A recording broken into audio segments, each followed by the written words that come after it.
Assalamualaikum warahmatullahi wabarakatuh. Waalaikumsalam warahmatullahi wabarakatuh. Salam sehat Buya. Alhamdulillah. Maka sebentar lagi Ramadan kita akan berakhir, besok hari terakhir. Untuk kita Iya, online, ya kan? iya, iya. Di awal tadi saya akan bertanya pada Buya. Di awal tadi ada namaku itu adalah sifat-sifatmu, bukan sifat-sifatku. Iya, Itu mana majasi, pinjaman gitu. pinjaman. Ya kan? Sebaliknya, namun sifat-sifatku yang tidak diuraikan dengan bahasa atau suara itu bukan sifatmu dan bukan bagian dari sifat-sifat itu. Terus saya ini teringat surat Al-Baqarah 30. Ingatlah ketika Tuhanmu berfirman, sesungguhnya aku hendak menjadikan khalifah di muka bumi.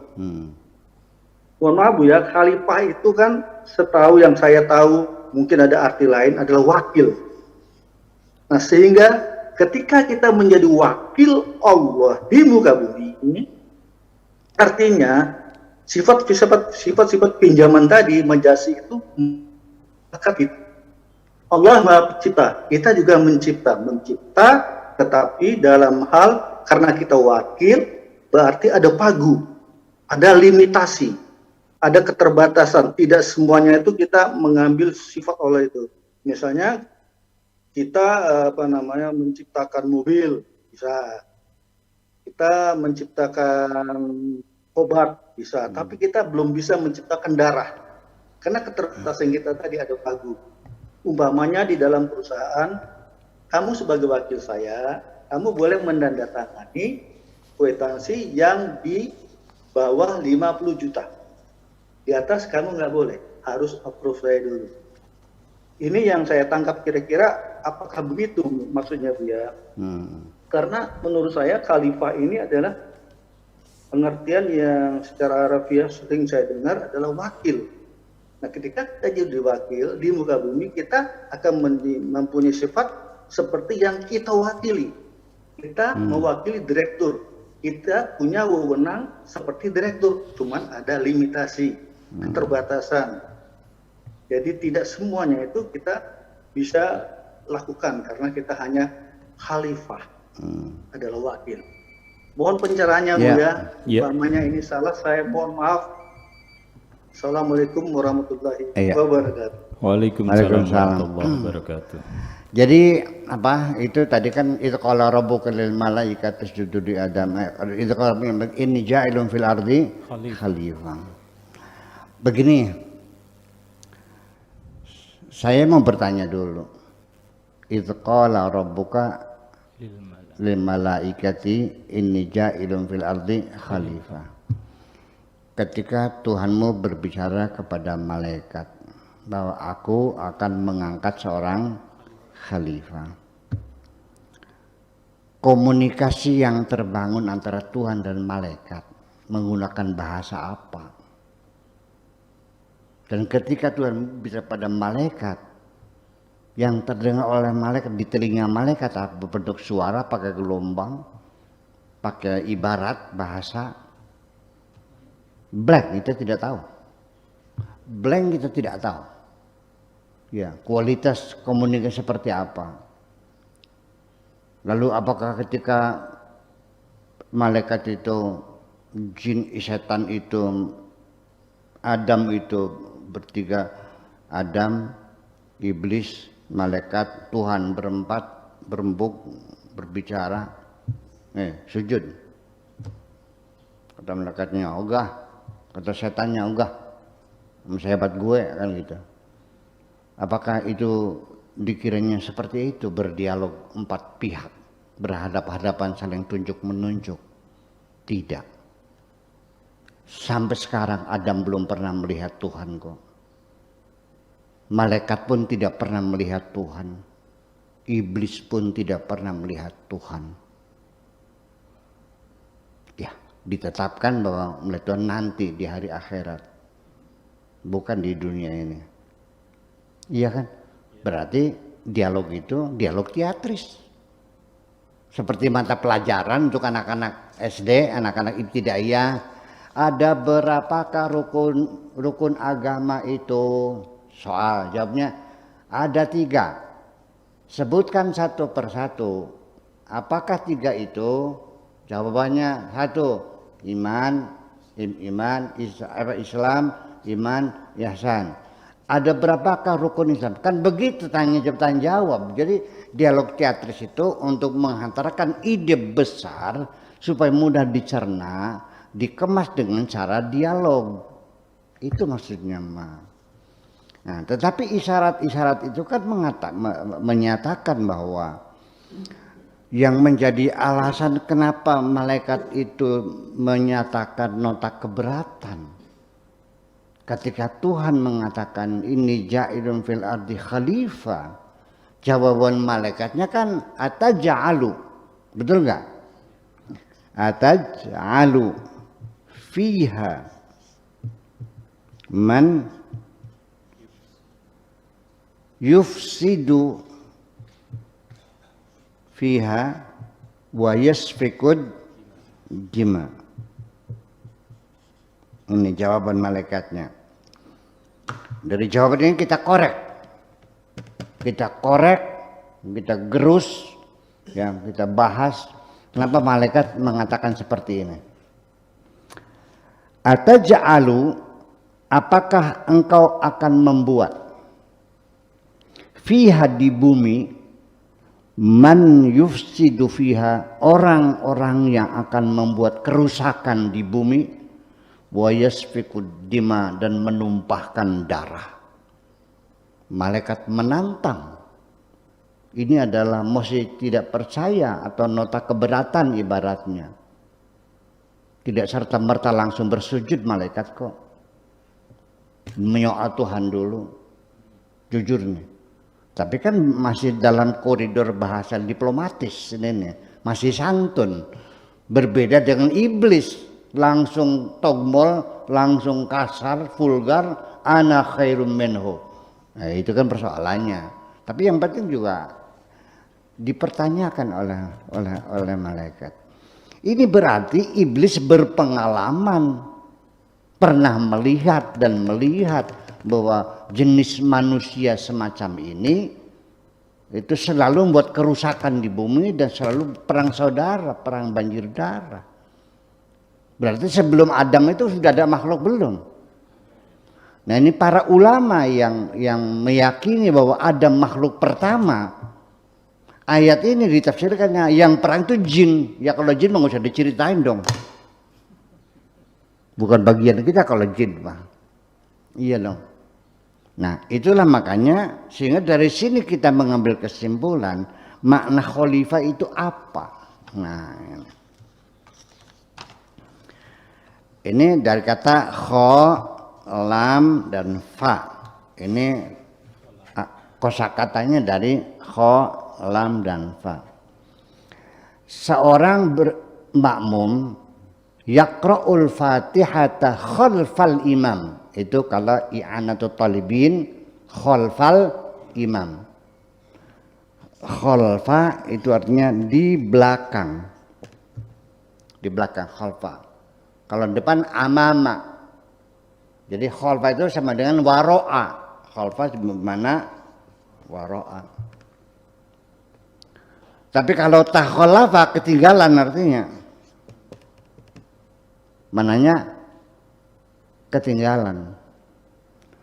Kalau khilaf itu pertengkaran. Kalau mukhalafah perlawanan. Nggak habis-habis nih, banyak sekali maknanya. Ya, silakan dibaca sendiri aja Mang Im di Munjid atau di Sahih, Jami' Sahih atau Al-Qamusul Wasit, banyak sekali kamus-kamus gudang ini puluhan makna khalfa ini.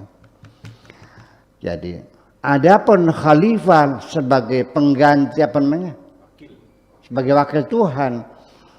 Saya enggak masa Tuhan diwakili?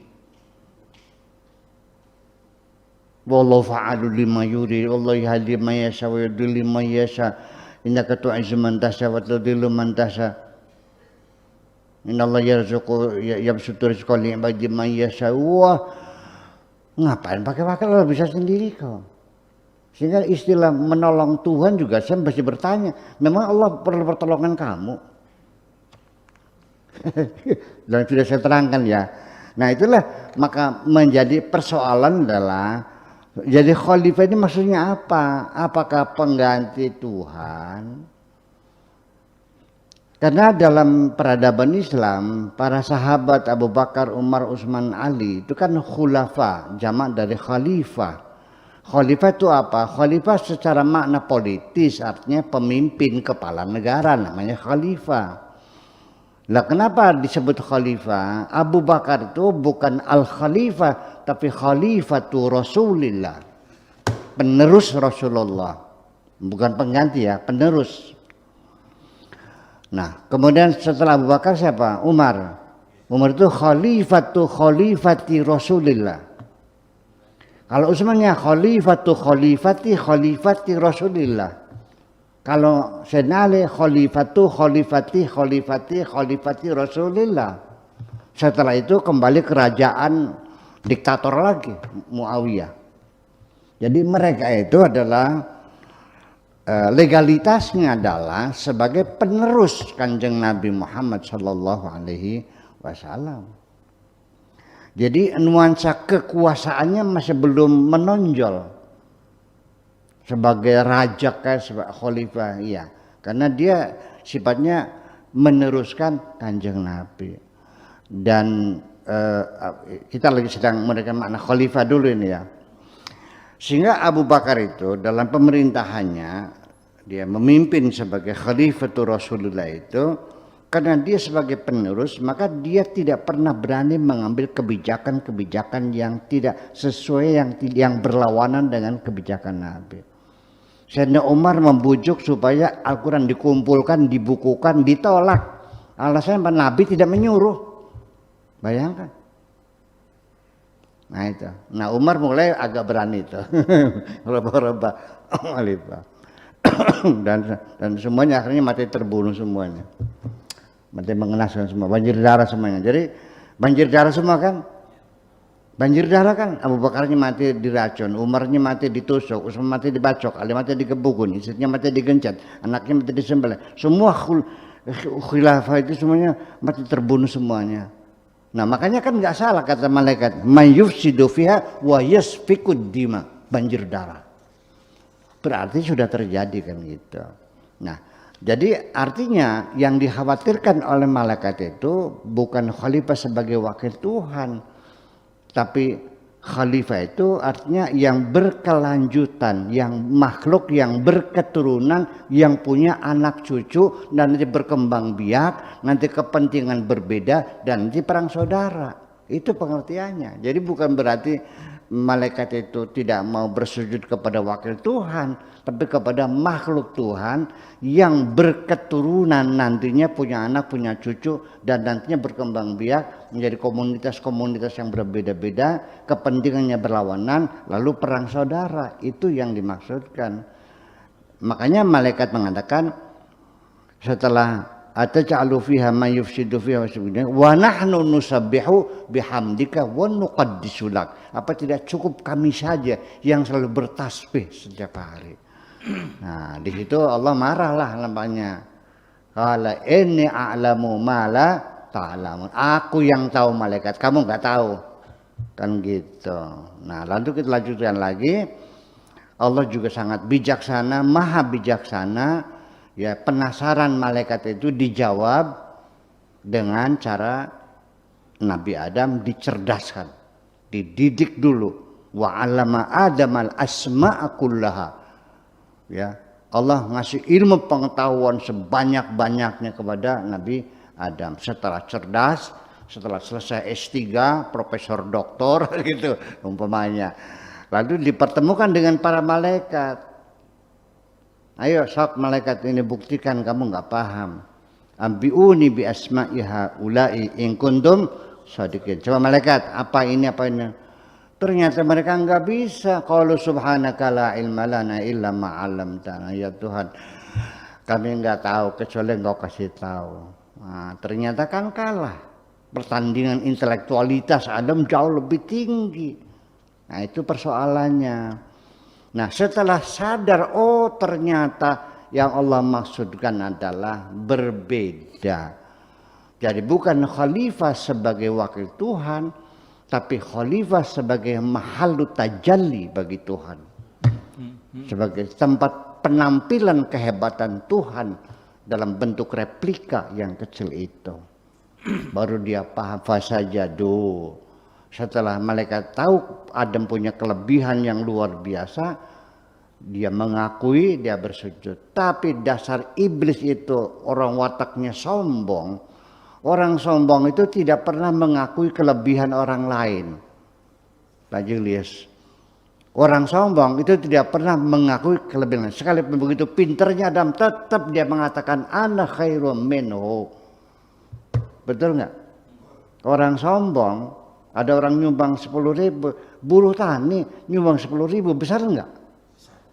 Dihinakan dah 10.000, beli apa? Beli cendol. Jadi gimana lagi? Ya, sekalipun dia kiai, ahli ibadah, sombong dengan ibadahnya kok.